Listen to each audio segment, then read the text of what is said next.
Hi, welcome to the Buddhist Recovery Network Academy. I'm Robin Smith, and this fine October day, we're going to have a teaching by Gary Sanders, who will offer us something about gratitude. Gratitude turns what we have into enough and more. Gary Sanders recently moved to Portland, Oregon, from the LA area, where he was the founder of SCV Mindfulness, and he led up to 3 weekly groups for over 5 years. He was empowered to lead Buddhist meditation and Dharma groups by Noah Levine and Vinnie Ferraro of Against the Stream Buddhist Meditation Society, and he also helped found Refuge Recovery, which of course is a Buddhist-based recovery program for all addictions, and it's now spread worldwide. There's even one here in New Orleans where I am. After moving to Portland, Gary was asked to join the teaching staff at Portland Insight Meditation Community by Robert Beatty and the Teachers Council. His wife and daughters continue to be his greatest teachers. When he first got sober, he exclusively used Kevin Griffin's book, One Breath at a Time, and today Refuge is the main recovery program that he works.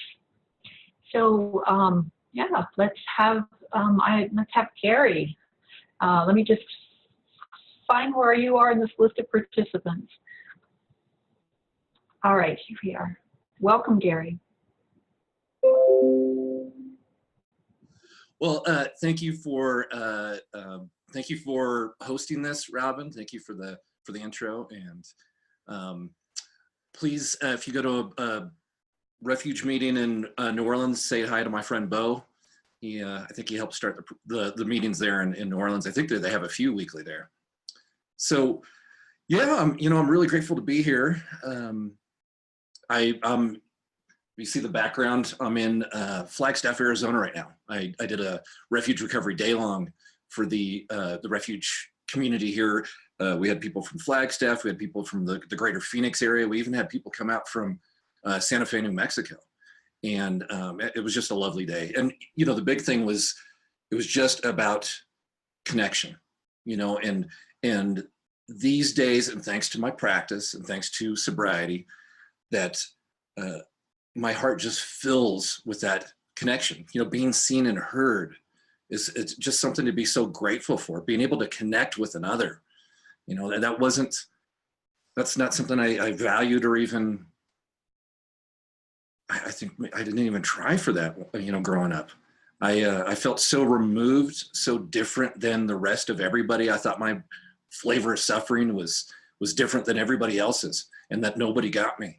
And then, in coming to practice and coming to sobriety and, coming to these rooms, like Robin said, I got sober in AA and starting to hear my story more and more, and in Dharma groups, hearing other people share the same emotional feelings and the same critical thoughts and the same negativity, that just, number one, it normalized everything. And number two, I felt connected, like, hey, people get me. And then we get to practice together. We get to get sober together. We get to wake up together and experience freedom. So such a beautiful thing. Before we get too much further, let's practice a little gratitude practice. So actually, I'm going to turn on my timer so I didn't run long. This is a short thing today. So. Just bringing some kind awareness into this body.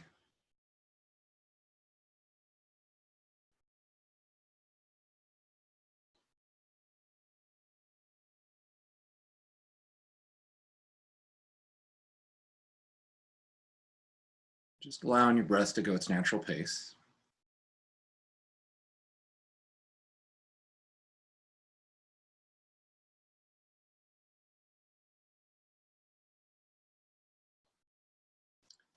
And if you can, to cultivate a little gratitude for the breath right now.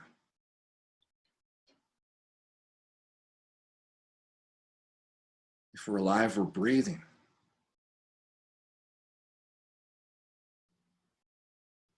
The Buddha said this precious life is a miracle. So rare.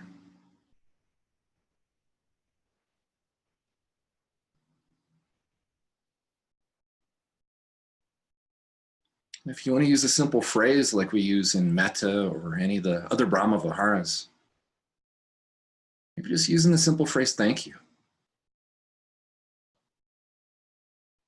Breathing in, thank you for this life force, the breath.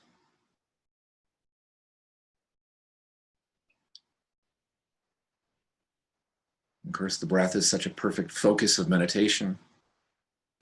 Sharon Salzberg says it's totally portable. We take it with us everywhere.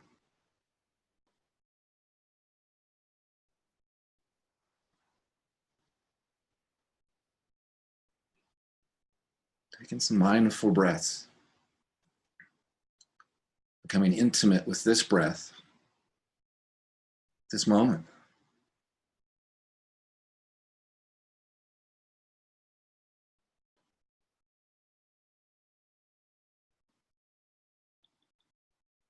Just starting to extend some gratitude into this body.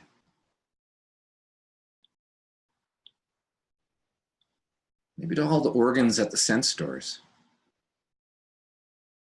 Reflecting on the eyes, all the things that these eyes have seen. The sunsets and the sunrises, the beaches, the mountains, the smiles on the faces of our loved ones. So to the eyes, offering thank you. All the little parts of the eyes, that sense of sight.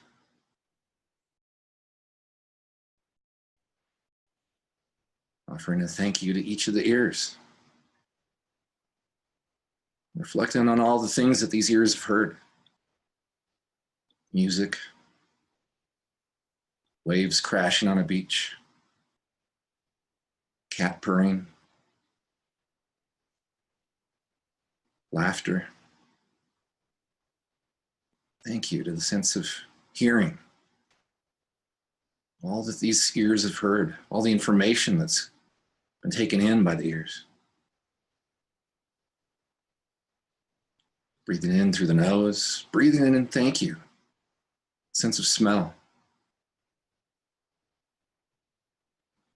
All the myriad of things that this nose has smelled. All the foods. The clean smell after a rain. If you're lucky enough to have a child, the smell of a newborn baby's head.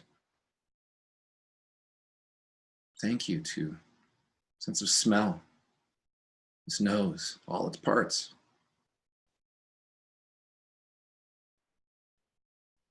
Offering a thank you to the mouth, sense of taste. All the bitter things, the sweet things, the savory things, the salty things. Maybe we have a difficult relationship with food, but just to acknowledge that we do need to eat balanced, skillfully, mindfully. Maybe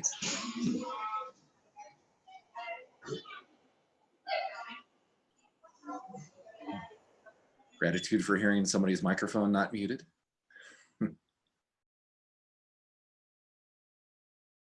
Gratitude to the mouth, the tongue, the teeth, everything that's involved with taste. Just extending gratitude through this whole body. The functions of the organs. Maybe we've damaged some parts of the body through our addictions. Maybe our livers, our kidneys, the lungs, stomach.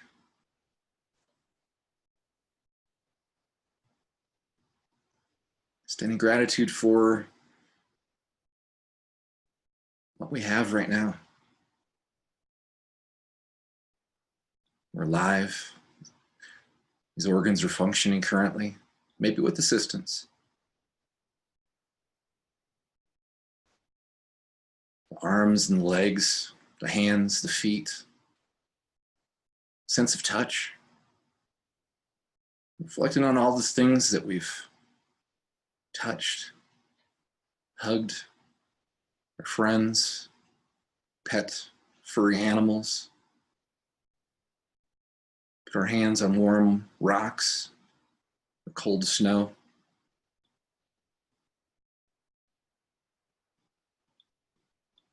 Sending thank yous through the whole body. All its parts, all its functions. Maybe also asking a little forgiveness for what damage we've done. And thank you for sticking with us.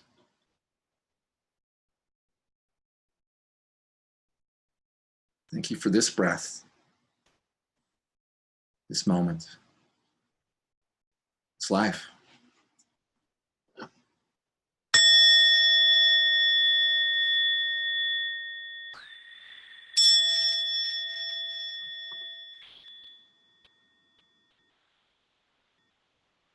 have a lot of gratitude for the ringing of that bell there. Still going.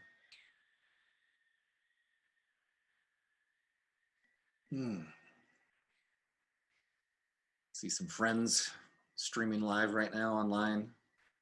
So much gratitude for the friends that I have. It's been hitting me a lot lately. I have so much gratitude for the support system I have. You know, after I think I need to update my bio a little bit. It's still when I first moved to Portland. I moved to Portland, Oregon, a little over 2.5 years ago, and just reflecting on the community that I plugged into at Portland Insight and the refuge recovery community, and another thing that my bio should update. I'm highly involved with a men's group of AA in Portland called Knuckleheads. Shout out to my fellow brothers in recovery. Just the teachers, my guiding teacher Robert Beatty, and the rest of the teachers at Portland Insight, and all the friends that I have, and my family. I have a wonderful. I have terrific in-laws. How many people can say that? My wife can't say the same, but actually my sister's great. I love my sister, but you know, it's so easy to forget about that stuff though.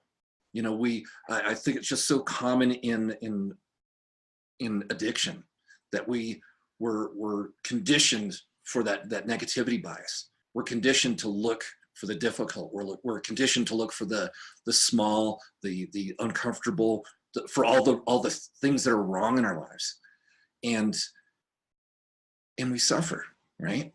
And I know for me, you know, again, like I said in the beginning, I was so gripped into these stories, this delusion that nobody got my kind of suffering, that nobody, you know, growing up as a Jehovah's Witness kid, and just in all the repression, and you know, and not being able to live in my truth, and all, I kept it all in. I repressed it all, and I suffered.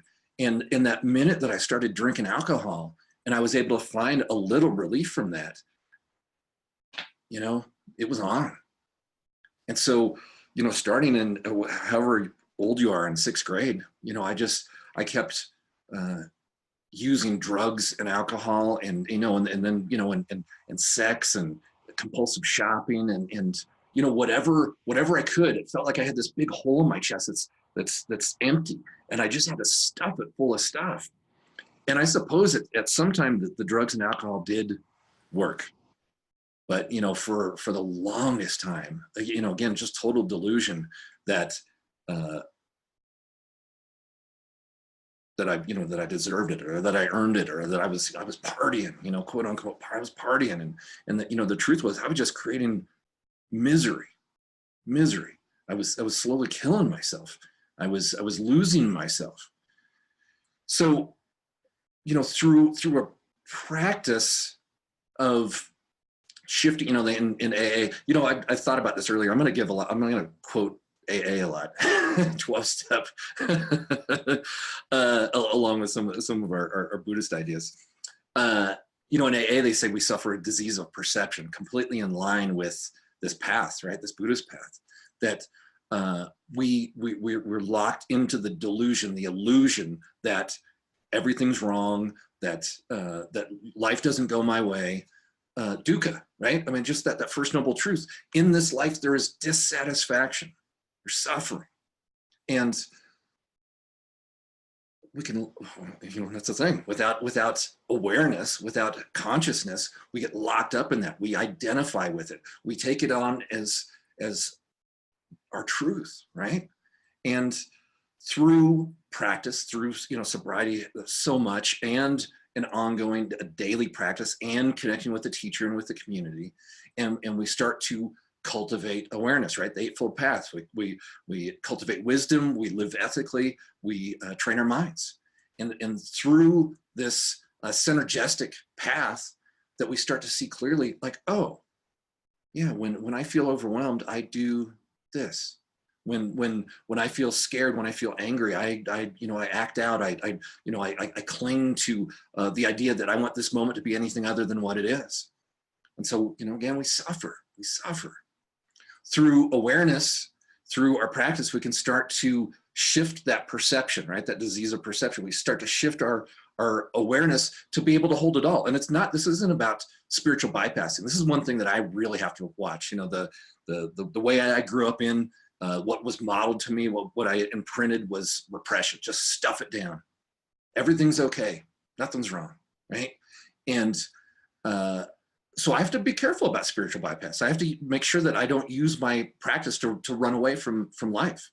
So, one thing I really like, Philip Moffitt, who I love, his book. If you're new to Buddhism and you want a good book on the foundational, the original teachings of the Buddha, how to apply it for your life, Philip Moffitt's book, Dancing with Life, is just wonderful. I've got so much gratitude for Philip. But he's got this, he talks about gratitude a lot. He's got a practice called the and practice. So, not bypassing, not being, not the Pollyanna looking at just everything's great, but being able to hold it all. So, acknowledging the difficult and then opening our awareness to the stuff that we have at hand that's wholesome, that's good, that's pure, that brings us joy or peace or whatever it is. So, last night I didn't sleep well. I'm in a situation where I'm it's not my bed, and for whatever reason I didn't sleep well. And I love this situation. Look at this. Got a wood burning stove behind us. I got such great hosts here. My friend Jeff is sitting right in front of me. So if I'm looking from the camera up a little bit, that's my buddy Jeff, who's just been so kind. So I didn't sleep well, and there's just so much hospitality. There's so much compassion. There's so much softness and love in this house. He's got this wonderful, sweet wife, and he's got these three wonderful boys and one of their friends. And we played cards last night. His dog Blue's over here sleeping. The best dog in the world. I want to go home with Blue. So yeah, I didn't sleep well, and look at all this love, compassion. Jeff is a skilled body worker. He gave me a massage this morning. This body feels pretty good right now. He got me stretching. These hips feel nice and open, and man, this is the good stuff. I could easily, back when what it was like before, I could easily, just my day's ruined. I didn't sleep. I'm tired. I need to take a nap. I got to check out of here. No, I don't have to, the family's being too loud, or, the lights are too bright, or whatever it is. I'm just throwing stuff out there. That's not the truth, but it's so easy to get locked up in that. I still love, my first home group in AA was a men's meeting. I have such gratitude for men's stag AA specifically. My shout out to End of the Line in Encino, California. But my friend Ted used to say, and I really looked up to Ted. He'd been sober for a while, and he had daughters. I have two daughters myself, and he had daughters. And very, successful guy, been walking this path of sobriety and service. So he used to say that, just talking about this disease of perception, he'd wake up in the morning, and the sun's shining through the curtains in his house, and he gets up and he hears the birds are singing, and he goes over to the window and he looks out, and the flowers are blooming, and it's this clear sky, and his daughters are out in the yard, and they're playing, and they're giggling, and they're laughing, and they're enjoying each other. And he says, I'm doomed. And, that so resonated with me, that again, that delusion that everything's wrong, nothing's going our way, that how about that common mistranslation of the First Noble Truth of only life is suffering. More accurate translation of in this life there is suffering, there is dissatisfaction, there is dukkha, but then there's all this other stuff, right? This, just bringing some awareness in my body. I love this sweater. I'm 6'4". This thing, it goes down to my hands. It fits me well. I really dig this gray, this white stripe in my beard right now. We had this day long yesterday, and everybody was committed to the practice. They were committed to the program of refuge recovery. They were committed. We meditated a lot. We sat, we walked, we did the interactive dyads. Everybody was in it. It was a whole, right? It wasn't independent. It wasn't me and all of them. It was us, right?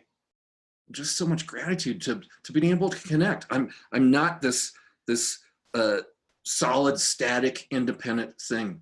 When Jeff picked me up from the airport the other day, we were driving from the Flagstaff airport out to where his house is, and he pointed out the forest around, and he said that it's ponderosa pines that are all around, and he said that it's not independent trees everywhere, that the ponderosas are actually a single organism. It's all connected, the root system, everything's connected. And that's, if we practice enough. And that's the one thing that my practice, all these years later, my practice keeps bringing me again and again, is how interconnected we truly are. And if we're in any kind of program, whether it's 12-step, whether it's refuge, whether it's SMART, whatever, whether or just a Dharma group, that we're, as Dr. Martin Luther King Jr. says, we may have arrived in different ships, but we're all in this boat together, right?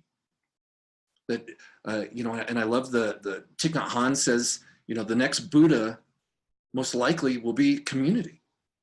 So, if we're all going to wake up together, why can't it be us? Those of us that are in recovery, we understand suffering. Sharon Salzberg is one of my teachers and a friend, and I love her to death, and she's been there for me a lot. She was empowered to teach by Deepa Ma when she was 19 years old. She was visiting Deepa Ma again in India, and she had to go home, I think, for an emergency or something. And Deepa Ma stopped her before she went, and she said, "You go to America and you teach." And Sharon's like, "I'm 19 years old. I'm not ready to teach." And Deepa Ma said, "You understand suffering." And those of us in recovery, that's the thing. We get it, right? Like, maybe I don't. There's some people that are streaming this right now, and I see these names, and maybe I don't know these. I don't know these names. I'm not connected to them, but we know each other, right? That's what we get when we go to rooms, when we go to Dharma groups. Like we know each other, whether in whatever the addiction was, whether it's substance, whether it's process or behavioral. Like the levels of deception, the levels of manipulation, the levels of rationalization. We can rationalize everything. The levels of dishonesty and the levels of dukkha.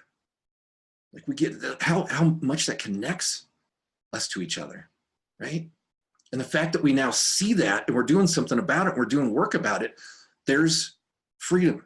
They're taking refuge in Sangha, practicing with each other, supporting each other, waking up together. So I wanted to read a little thing from Melody Beattie. That's the title of my talk today. I took from something she wrote. Melody Beattie has written a lot about codependence, especially in the 12-step literature and stuff. I found this online a long time ago, and I really liked it. She says, "Say thank you until you mean it. Gratitude unlocks the fullness of life. It turns what we have into enough and more." Boom. Gratitude turns what we have into enough and more. Not denying, not buying into that idea of scarcity, that nothing's going our way, nothing's, we don't have enough to be happy, but recognizing that what we have is enough and more, right? It turns denial into acceptance, chaos to order, confusion to clarity. It can turn a meal into a feast, a house into a home, a stranger into a friend.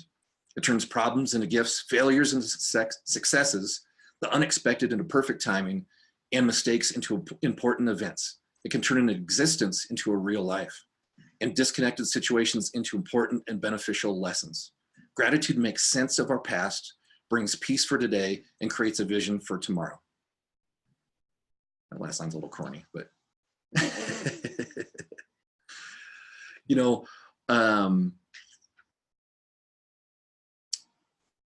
what time do we have here?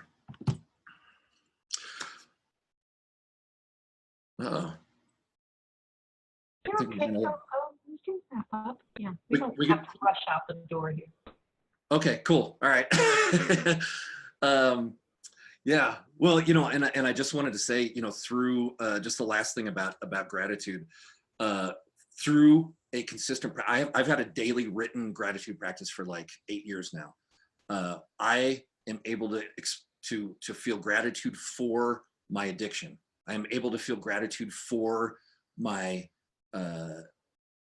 my biggest enemies, my biggest problems. Like all that stuff has shaped me to where you know, who and what I am today. And, you know, as they say in 12-step, it takes what it takes. We're going to move to a close now. Yes, I'm okay with that, Robin. I can go on all day. Fine. Yeah, thank you so much, Gary. It's been a real pleasure to just hear how gratitude is a part of your practice and how it's something that we should be working with, or that we can work with, to help us on our road to recovery and our path for the Dharma. So there is a quote that I really love. I've used it before on this program, but I just wanted to use it again, kind of as a reminder about, this goes hand in hand with gratitude. It's about generosity.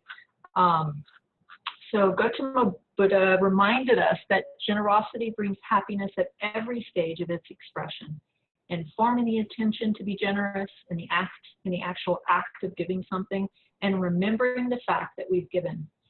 So if you'd like to show support today for our teacher, I am putting the Donna link here that you can go to afterwards.